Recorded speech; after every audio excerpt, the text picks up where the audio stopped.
Hello everyone, welcome to my channel. My name is Eva for those who are new here. I love books, especially Gothic novels, so today I'm going to talk about all the Gothic novels I have read this year. I know, it's been a while since I last did a booktube related video, but it's just I've been a little busy doing all sorts of things that I like and I love and just taking care of myself and my family. Also, for obvious reasons, this video is not scripted, so you're gonna have to stick with my shitty English accent.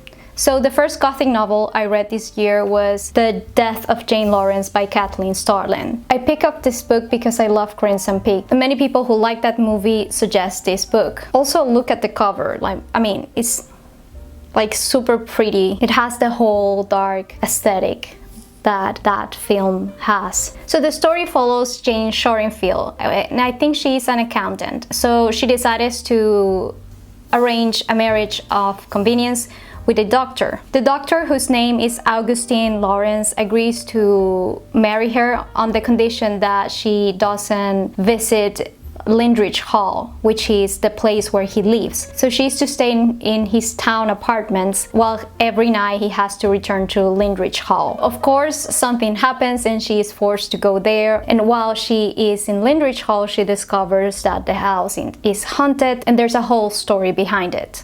Augustine has secrets, and there's a whole cult or coven involved in all these strange happenings. I really like the concept and the aesthetic. It was very similar to Crimson Peak in many ways, but not the same. It's not a copy, it's its own thing. The ghosts in this story were like super creepy. One thing that I didn't like was that it contains a lot of body horror, and I cannot stand that. Another thing that bothered me about this was that the world building was too ambitious, because this doesn't take place in our world. It's supposed to take place in an imaginary place where the social conventions and history is very similar to the Victorian era. I don't think there was the necessity to do that, to create a whole world, when the author could simply set the story in the Victorian era. I did like the concept, it's just that the world building was very undeveloped. If this were a series, perhaps it will allow the author to explore more the world that she wanted to create, but here it's just like I was left with many questions about it. Another thing that was a bit strange was the whole resolution to the conflict. I didn't feel like all the pieces had fallen into place, although I could be mistaken because I have a short attention span and I'm just not going to reread the book to see what pieces of information I missed. This was a 3 stars book for me, but I would recommend this. Indeed, if you like Crimson Peak, go read this book. The second Gothic novel I read this year was a Southern Gothic novel, and it's Absalom by William Faulkner. I did a whole video about this novel, so I'm not gonna go through it again, but it's amazing. It takes place during the American Civil War, and it's about intersectionality. It's basically how discrimination affected people according to their class and the race. For instance, how was life for a wealthy white man compared to a wealthy black man. This is super dense, and it's very, should I say it lyrical? I think I will call it lyrical because it's very poetic. It doesn't rhyme, it's not like that, it's just the way it is written. Sometimes it goes like 3 pages without having any punctuation in it. So yeah, it's a bit hard to read. No, it's very hard to read actually. So I don't know if I would recommend this to you guys, but if you like American literature and if you like to read things that are different, definitely go check it out. The next book I read was The Silent Companions by Laura Purcell. I picked up this novel because I wanted to read a contemporary Gothic novel, and this is one of those books that everyone recommends whenever people are looking for new Gothic novels to read. Laura Purcell apparently writes lots of Gothic novels, so I wanted to give it a try. The story takes place in the 19th century, and it follows Elsie, who is a widow. He just lost her husband and is pregnant with his child. So she inherited all his money, and now she has to move into his country house, the country house he left her. He left his cousin destitute, so Elsie is going to take his cousin in. She is not happy about it. She doesn't like the cousin. For no reason, it seems like a person who doesn't like anyone actually. So this book has like all the gothic tropes. It has creepy villagers, a haunted house, a haunted diary, a locked garret with secrets inside, and there's also the silent companions, which is one of the main reasons why I read this book, because I saw that I don't know if you can see the figures here, but I'm gonna try to put a picture of different silent companions. I think they are Dutch pieces of art, and they are like figures carved in wood. So Elsie and her cousin-in-law find one of these creepy figures locked in the garret, so they decided to take it out of the garret, and there the haunting begins, and all sorts of strange things begin to happen. And well, you have to read the book. So this novel is very atmospheric. It's also quite short to read, so I think I'm gonna read it on Halloween with a hot chocolate. The main thing that I dislike about this book is the characters. So Elsie is our main character, but she's never given relatable qualities. What I mean with this is when she does something good, it doesn't seem authentic. You cannot relate to that, because in her position of wealth, you know that if you were in her place, you will do so much more. And whenever she's given bad qualities or flaws, they are also unrelatable, because she doesn't seem like, she's not a very friendly person. She's not likable for the reader. And there's also the cousin, and you never get to know her really well to decide if you like her or not. The other thing that I didn't like about this book are the different frame narratives. Elsie is narrating the whole story to a doctor when she's in an asylum, and then Elsie's cousin-in-law finds a diary of one of her ancestors, and we see the story of the ancestor through that journal. So we have like 3 different storylines, but also there is Elsie's past. We have fragments of her past in the story. There are many ways that the story is taken to get to one place. None of those ways had an actual conclusion. The ending felt really anticlimactic because of that. Now, the silent companions, the figures themselves are really, really cool. Like, I wish I could find one and buy it, because I would like to keep one in my house. I like creepy things. I'm also terrified of dolls. I hate dolls, but I have like a love-hate relationship going on with dolls. Those baby plastic dolls that close and open their eyes by themselves. I cannot stand them. I cannot be in a room with one of those things. Like, it really makes me extremely nervous. Since I was a child, I was like, ugh. No. Then there are the porcelain dolls. I kind of feel this uncanny sensation when I'm around them. They are like super beautiful, but at the same time they are creepy, so I would like to like have a room with these dolls, only because I like that sensation. I like being afraid but also fascinated, and that's the sensation they cause me.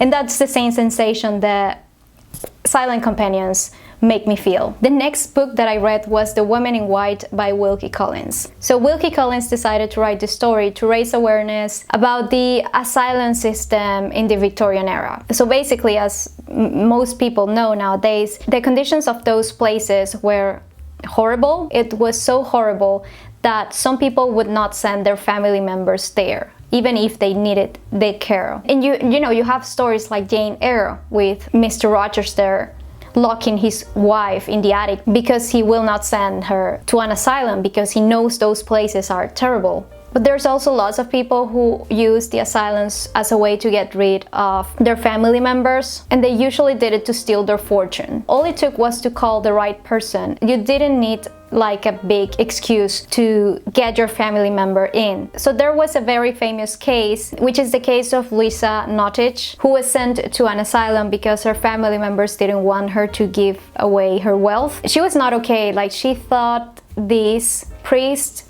was God, so she really needed help, but the way that they did it was was basically to control her. And Wilkie Collins got inspiration from her story to tell his story. So the protagonist of the story is Walter Hartright, who is a professor of art. So he's hired by a very wealthy man to go to the countryside and teach a young lady how to draw. She knows how to draw, but he's basically there to entertain her and her half sister. So he goes there and he basically ends up falling in love with his pupil, who is not a young girl. She must be like, I think 21 or 22, and he's around the same age. But the thing is that she is engaged. So when they both realize that they have fallen in love, he has to quit the job, because if someone notices that they are in love, he can compromise her reputation. But all this time there is an apparition of a woman in white. She's very real, she's not a ghost, we know this from the beginning. But the thing is that she's really similar to Laura. In the Gothic, it's very common to see these twins or doubles of a person, and this is the case here. So there is a mystery surrounding this woman, Laura, and her fiancé. We also know that something is up with Laura's fiancé and the whole deal of her marriage. It's very sketchy, and Walter noticed this and he tries to solve the mystery. Laura's half-sister is also working on it.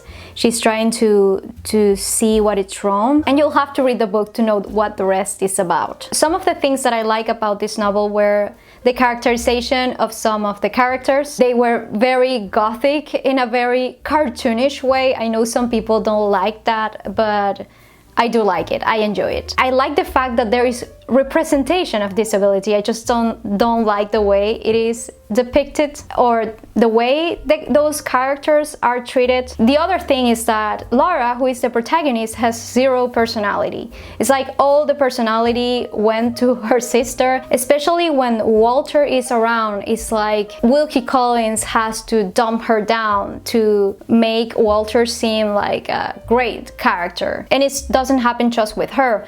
Her half-sister, who also has like a very interesting personality, is dumped down whenever Walter is around. So another thing that really bothered me about this book is that Laura is meant to represent the ideal Victorian era woman, the angel of the house, as they call it. So Walter and Laura's half-sister are trying like to preserve her innocence, to keep things from her. No one ever really talks to her to avoid the whole conflict that happens. There's a lot of miscommunication happening here, and not even miscommunication, because this is very intentional. And the other thing is that Wilkie Collins makes sure to remind the reader, I think it was in 2 different occasions, that she's still a virgin. I felt that it's a way to tell the Victorian era female reader, hey, you can relate to her because, you know, her honor had been preserved.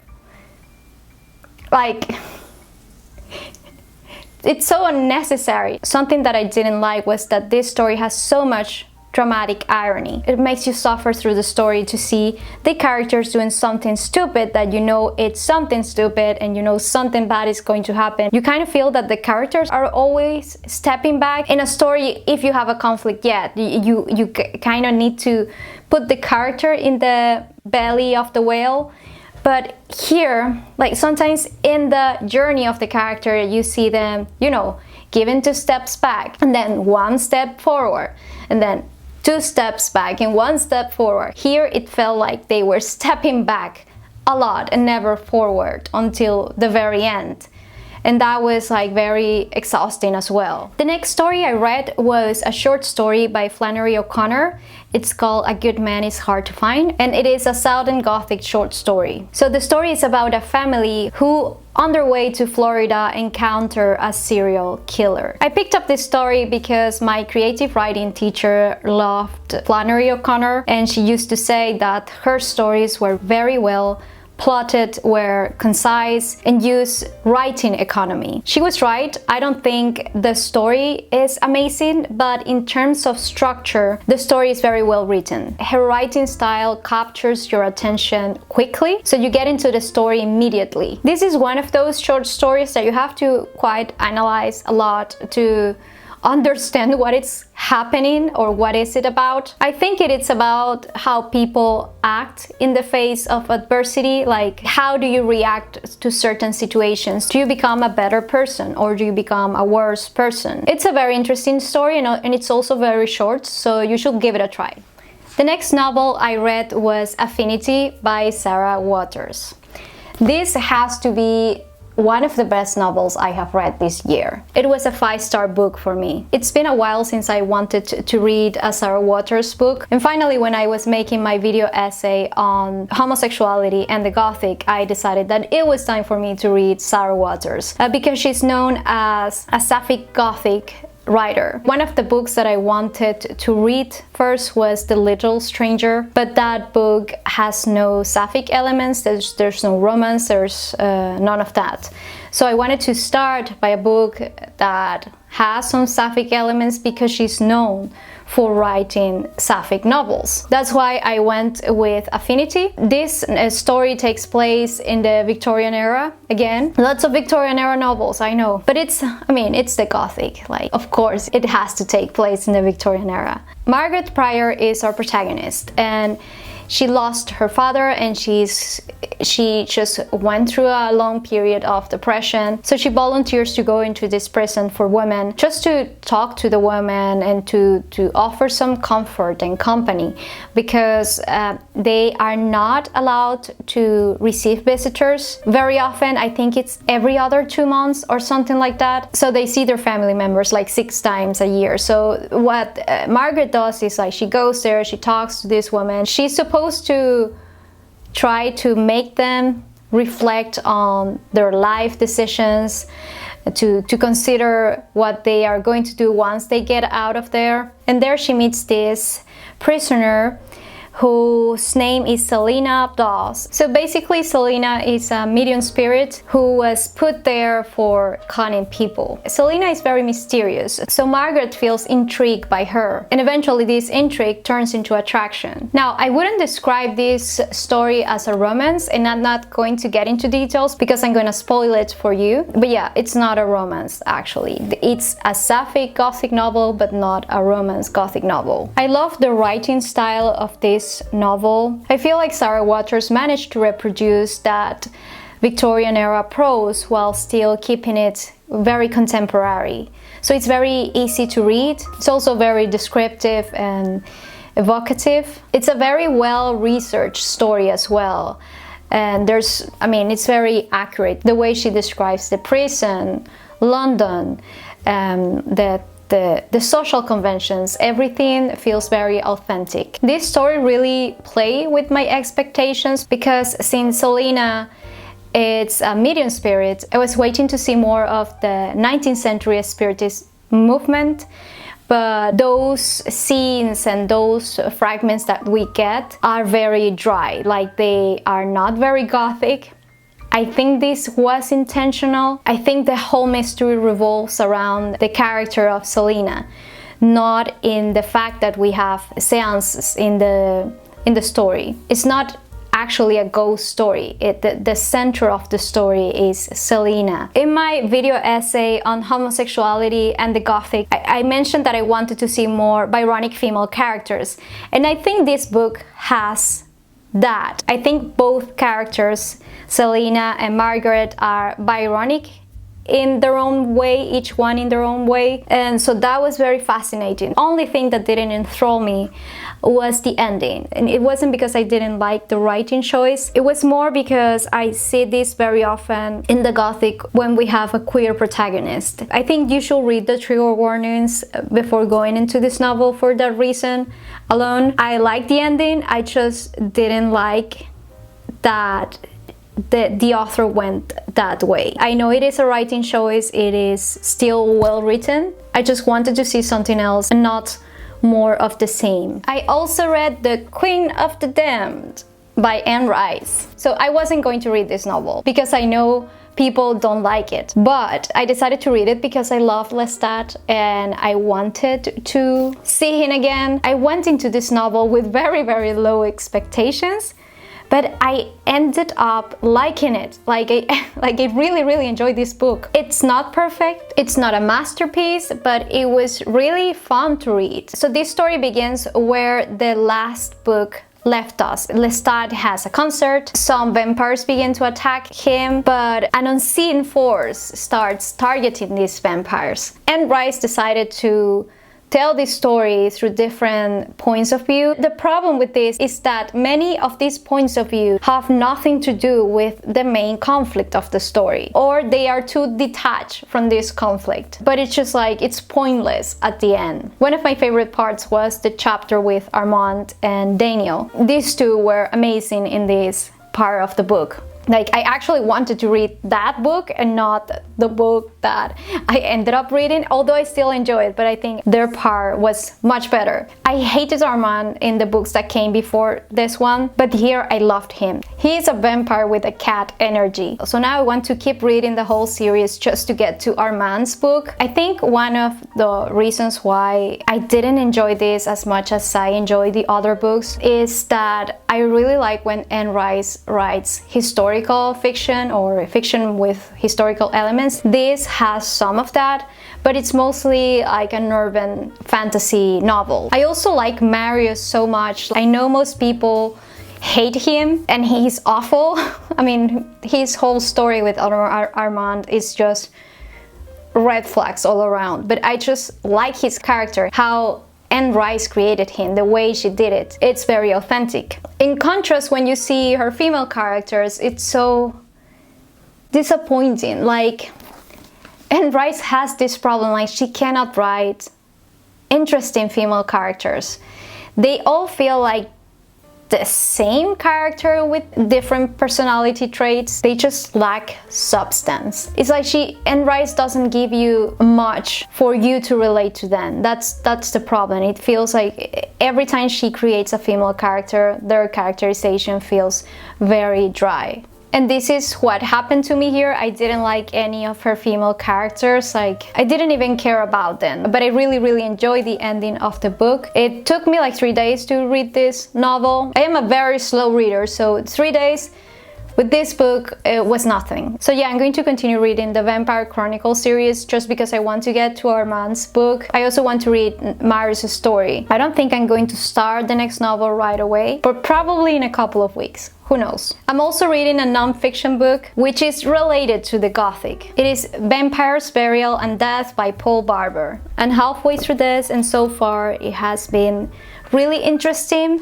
I would have liked for the author to include more analysis of the chronicles he is using in this book. What he basically does is that he's trying to explain why people believed in vampires, and he's using forensic evidence to tell you the ways in which bodies decompose and how, according to different conditions, people would have come up with different tales of vampires to explain the way the body is decomposed. Now, there were 3 books that I didn't finish. The first one was The Sound and the Fury by William Faulkner. I was reading this novel during my final exams. I was not in the right state of mind to read this novel. So I read the first chapter of the novel and I thought it was amazing the way Faulkner had written that first chapter. Is mind-blowing. So then I started the second chapter. When I was halfway through it, I realized where Faulkner was going with this story, and I was like, nope, I'm not finishing this novel right now. It wasn't a book that I could read at that moment emotionally because I was so stressed and depressed. During my final exams, I study a lot and I get really tired, and when I'm tired I get depression. I don't suffer from depression, but it happens when I'm very tired. So I wasn't in the right state of mind to read that book, but right now I'm going to continue reading it because I really like that first chapter, and I also love Absalom, so I'm gonna give it a chance. The second book that I didn't finish was The Witching Hour by Anne Rice. So this was very interesting. I love the way in which Anne Rice was trying to create a new mythology for the Mayfair witches. I also love that the story takes place in New Orleans, and it's a city where I always wanted to go, and I'm going to go one day, one of these days I'm going to go. So it's very fascinating to me. If you know of any book that takes place in New Orleans, please let me know in the comments. If you have any suggestions, I'll read it. And if it's a Gothic novel, even better. So I basically downloaded the Kindle sample of this book and I read the whole thing. It was like 4 hours, I think. Super long. I usually buy the book. I almost never download the sample, but I've been doing this because I don't want to read something that I don't like. And the witching hour is like 1,000 pages. I was enjoying the book, but some science fiction elements started to pop up and I was like, I can't deal with this. I don't like combinations of genre. It's just not for me. So I stopped reading it because I didn't want to end up reading 10 more hours of that book. The third book I did not finish was The Belle of Belgrave Square. So this is a romance, a Gothic romance novel, and I also downloaded the sample. I read the first chapters. I just didn't connect with the story and the characters, so I feel that this novel was simply not for me. If you watched the whole video, thank you so much for sticking with me. I'm gonna try to make more booktube content. I'm not going to stop making my video essays because I love those videos. It's just they take too much time and I cannot do one per week. So perhaps I'm going to alternate between booktube videos and video essays, and that way I'm going to entertain you with more diverse content. Please let me know in the comments if you have read any of these novels, or if you have recently read any Gothic novel that you love, or if there's a Gothic novel that you're planning to read this year. Thank you again, and I'll see you next week. Bye!